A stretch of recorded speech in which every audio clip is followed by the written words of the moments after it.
Hey there, this is Yoshi. Today, this is another Care Collab video. Today's orchid here is Leptotes bicolor. Leptotes bicolor is really cute, smaller orchid.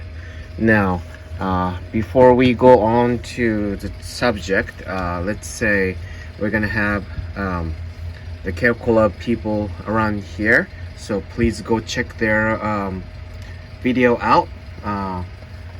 The Care Club, the whole idea is that everybody has a different situation, and we talk about how we care about the certain orchid per their situation. So it's a really good idea to check their video and see if anybody's situation suits your style, and if you're thinking about buying, or if you're taking care of it and wondering how we all take care of it. That's the whole idea of this Care Club. Anyhow, I live in Lake Stevens, Washington, in the USA. My zone is 8B, so we have a pretty cool weather to pretty warm weather. We don't really have let's say a very severe situation like super hot or super cold. Well, that's the general idea of our area, just so you know.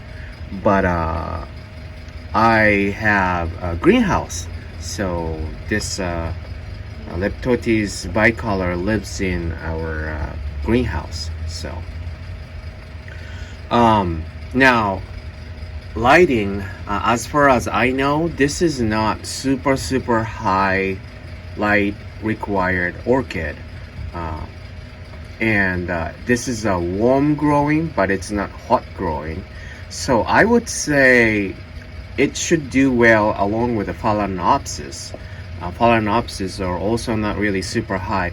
Maybe I would say a little bit higher light than phalaenopsis would seriously need, but still, this is not like Vanda or one of those Cattleya needs a super bright light. I would do everything I can to avoid direct sunlight hitting on it, even though maybe sunlight in the morning for maybe 30 minutes or so wouldn't hurt it. But anyhow, that's the lighting situation. It likes a lot of humidity and water, so I usually try to keep it moist. Water every day in summertime for sure, and every other day, or once in winter, once in 3 days or so in the winter time, and that's why the moss is kind of heavy. Now I heard that Leptotes bicolor takes a little while to adapt your situation. It's a warm growing, so it could adapt pretty well to your situation. It basically means that if you are feeling comfortable at your house and then have adequate humidity, then it should be okay. That's how I understood it. Now this should be blooming size. As you can tell, there's a sheath here and there, and I've seen this size could bloom so many times, so I know this is blooming size. It's just probably adapting my area. I had it for 2 years or less, actually less than 2 years. Tried to bloom, as you can see, but it has not bloomed. But I'm thinking this year will be the year. As you can see, the roots like in the amount.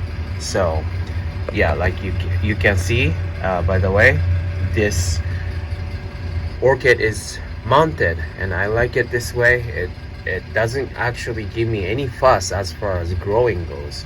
Has a few new growth. So yeah, you can see this this one is a new growth and didn't have a sheath. So I might think like it might need a little more brighter situation. I'm not sure, but adaptation might be another reason too. I'm not sure, but this is a fragrant, very cute, good size flower for the size of the orchid. um, it smells like a vanilla. It should taste like a vanilla. I think the local area where this orchid is from, they used it just like a vanilla. That's what I researched on. So it's pretty interesting. And yeah, the bloom is really, really cute. White and the pink in the middle, or purple in the middle, whatever the color you think it is. But yeah, so that's it. Not really fussy orchid as far as I know. You know, warm growing, so that means if you're comfortable, it's comfortable. Not really needing a strong light. So you know, you put it on like oncidium type, or maybe a little higher than oncidium type of a light requirement. And you know, if you have a humidifier, that would be good, right? And keep it a little drier in the winter time.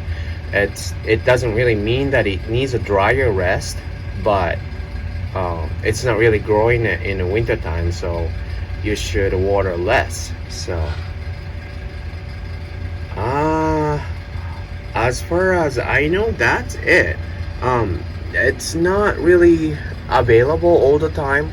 There's also unicolor available too, but I heard that unicolor is not really fragrant, whereas bicolor is fragrant. Usually Leptotes in general is fragrant, but I heard particularly that unicolor is not, even though unicolor is smaller and fitting to your space. But a bicolor is also really, really smaller size. I mean, this is my hand, so you know. And then I think it could be potted too. I think Miss Orchid girl has it potted and have no problem blooming it, and I know her spot has not much humidity and pretty hot. So if you find it, I think you should get one too. So I'm hoping to see a bloom this year, and it should bloom from springtime to late summer, I heard. So yeah, I mean, that biggest new growth didn't have a sheep, but the other one, the tiny one, I'm hoping for bloom from this one. So anyhow, that's all. Strongly recommended. If you find one, you should grab one. In my website, it is also sometimes available, not that often, but yeah, orchidsbythelake.com. Should check it out sometimes and see if it's available. And yeah, my website or my business is not that big. It's very personal, and even if I have it, I don't have that many available. But you know, you never know. So yeah, if you find it, go ahead and get one. Strongly recommended, easy growing orchid. And that should do for this time. Please go check out other guys' video, and hopefully you'll find a similar case in your area or your grow space condition, and keep it growing. Thank you for watching, and have a good day. Bye.